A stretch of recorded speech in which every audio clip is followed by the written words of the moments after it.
बहू और बेटी। नहीं नहीं, ये कहानी इन सारे के सारे रिश्तों की नहीं, बल्कि 2 रिश्तों में ही सभी रिश्तों के होने की है।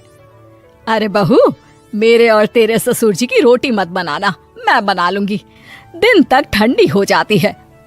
बहू जो कि एक वर्किंग लेडी थी। नहीं नहीं माँ जी, मैं अच्छे से कपड़े में लपेट देती हूँ ना, आप क्यों मेहनत करेंगी, माइक्रोवेव में गर्म कर लेना। अरे नहीं बहू, मेहनत मत कर, वैसे भी ऑफिस में कम मेहनत होती है क्या, जा रहने दे। लेकिन बहू मानती नहीं, वो सास ससुर की रोटी बना कर ही जाती है। दोपहर में खाने के वक्त ससुर जी कहते हैं, अरे बहू को रोटी बनाने के लिए क्यों मना कर दिया, क्या हो गया, ठंडा ही तो खाते आए हम लोग हमेशा से। अरे वो क्या है ना, सुबह ऑफिस जाती है, घर का सारा काम करने में वक्त लग जाता है, अरे थकती है वो अलग, तो मैंने सोचा बहाने से ही थोड़ा कम काम करवाऊं। ससुर मुस्कुरा रहे होते हैं। ये तो अच्छा है, बहू को समझना जरूरी है। वक्त बीत रहा था, घर में सब खुश थे कि एक दिन, माँ जी आप शाम को थोड़ा टहलने निकला करें, घर पर रह रहकर हड्डियां जाम होती है, पापा को भी ले जाया करिए, मैं वक्त पर तो आ जाती हूँ। बहू ठीक 5 बजे ऑफिस से घर आ जाती है, फिर चाय नाश्ता बनाकर सास ससुर के साथ बैठती, उन लोगों को सारा दिन का हाल बताती। रात को पति घर आता है। क्या बात है बेटा, ऑफिस से आकर कभी हम लोगों के साथ भी बैठा कर। अरे माँ, दिन रात काम करके मन ही नहीं करता, अगले दिन की फिर तैयारी होती है, आप और पापा ही कमरे में आ जाओ। इससे अच्छी तो बहू है, कितना भी थकी रहे, घर आकर हम लोगों के लिए चाय नाश्ता बनाना, फिर बातें करना। बहू ना होती तो हम बुढ़ा बुढ़िया तो बैठे ही रह जाते।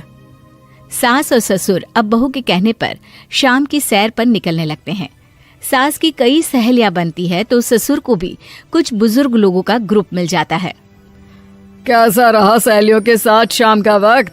हम लोगों ने तो भाई खूब योगा किया। अरे हम लोगों को गप्पों से फुर्सत ही नहीं होती।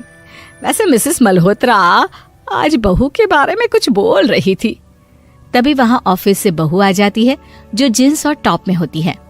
क्या बात है माँ, क्या कह रही थी आपकी सहेली आपकी बहू के लिए? सास इस बार बहू को कुछ अलग तरीके से देखती है और उल्टा सवाल ही दाग देती है। क्या कह रही थी वो हटा, ये बता, तेरे ऑफिस में तो मर्द भी काम करते होंगे ना? बहू जो अब तक मजाक कर रही थी वो सीरियस हो जाती है। मर्द होंगे नहीं माँ जी, मर्द ही ज्यादा हैं, हम 5 ही लड़कियां हैं ऑफिस में। अरे तो अच्छा लगता है क्या ऐसे कपड़े पहनती हो? कल से तुम ना साड़ी पहनकर ऑफिस जाना, और हाँ, शाम का नाश्ता थोड़ा जल्दी बनाया करो, नाश्ता बनाकर बाद में ही ऑफिस के कपड़े चेंज करने जाना। बहू को समझ में नहीं आता कि सास को हो क्या गया है, लेकिन वो कुछ नहीं कहती, सीधे किचन में जाकर चाय नाश्ता बनाती है और सास ससुर को दे देती है। अगले रोज बहू ऑफिस के लिए तैयार होती है तो खूब सुंदर सी साड़ी पहनती है और ऑफिस के लिए निकलने से पहले सास और ससुर के पैर छूती है और निकल जाती है।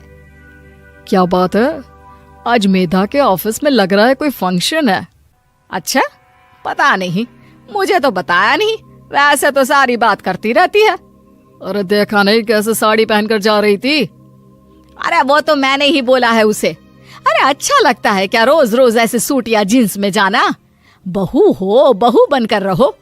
और आप भी ना मेधा मेधा मत किया करिए, बहू बोला करिए, सर पर चढ़ जाएगी तो दिक्कत हो जाएगी। सास अब बहू को बहू जैसा रखने लगती है, हर बात पर रोका टोकी, हर बात पर ताने। क्या बात है, आजकल लेट आ रही हो ऑफिस से?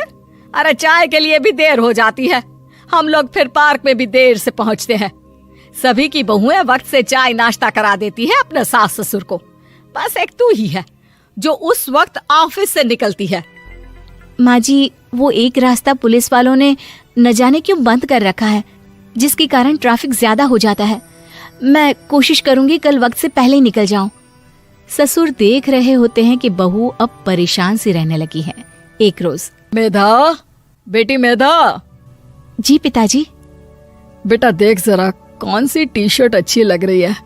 वो क्या है ना, शाम को सब बदल बदल कर टी शर्ट पहनते हैं, मैं भी सोच रहा हूँ कि आज कुछ अच्छा सा पहन कर जाऊं। हाँ पिताजी, ये सही है। ये लाल वाली ना बहुत जचेगी आप पर। मेरे पापा पर भी डार्क रंग बहुत जचता है। क्या चल रहा है? अरे ससुर के सामने घूंघट तो छोड़ो, ऊपर से रंग बताया जा रहा है टी शर्ट का। अरे बहू, कोई संस्कार दिए नहीं है क्या तेरी माँ ने? बहू इस बार बहुत निराश हो जाती है। वो वहां से तुरंत अपने कमरे में चली जाती है। अब बहू घर का सारा काम करती, ऑफिस जाती, लेकिन साड़ी और सर पर पल्ला लेकर। एक बार पड़ोसन उनके घर आती है। वाह सुमित्रा बहन, बहू का तो रूप ही बदल दिया। ठीक किया, बहू बहू जैसी ही अच्छी लगती है। अच्छा चलती हूँ मैं।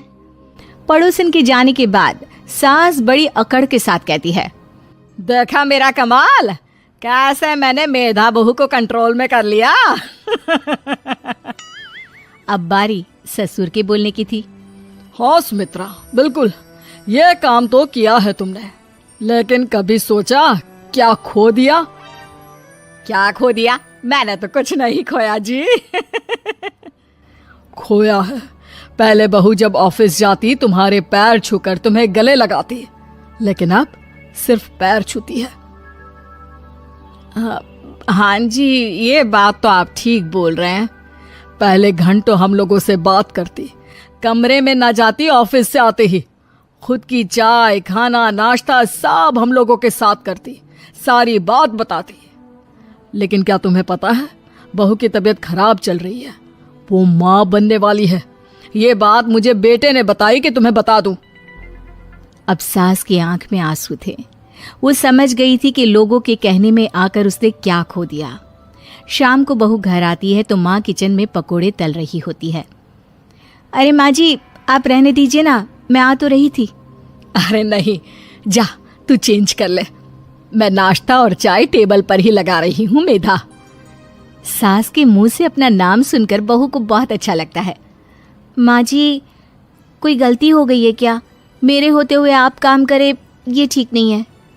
संस्कारी और समझदार बहू सास को माँ समझती है, लेकिन सास की बेवकूफी उसे सास ही बनाकर रखती है। बहू, मुझे भी थोड़े संस्कार और समझदार बनने का मौका दे, जिससे मैं भी बहू नहीं बेटी को देखूं तुझ में। और हाँ, मेरा होने वाला पोता क्या कहेगा कि दादी ने तो मेरी माँ को बहुत परेशान किया। बहू सास को गले लगा लेती है। नहीं माँ जी, वो कहेगा कि माँ को तो दादी ने बेटी बनाकर रखा है।